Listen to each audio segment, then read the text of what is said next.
எல்லாருக்கும் வணக்கம். இன்றைய குட்டி தகவல். பூனை குறுக்கால போனால் அபசகுணம்னு சொல்கிறாங்க. ஆனால் அது வந்துட்டு மூட நம்பிக்கை தான்.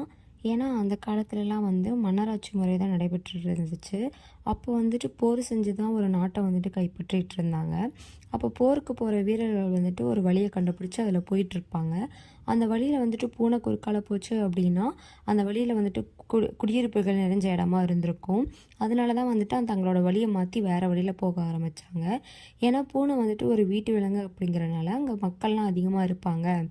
நம்ம போர் செஞ்சு மக்களுக்கு எதுவும் ஆயிடக்கூடாது அப்படிங்கிறதுக்காக தான் இந்த முறையை வந்துட்டு பின்பற்றிட்டு இருந்தாங்க.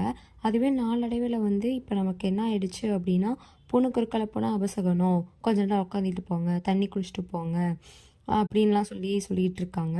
இதெல்லாம் ஒரு மூட நம்பிக்கையான ஒரு விஷயம் மட்டும்தான். இனிமேல் எல்லாமே நல்லதாகவே நினைங்க, நல்லதாகவே நடக்கும். நன்றி, வணக்கம்.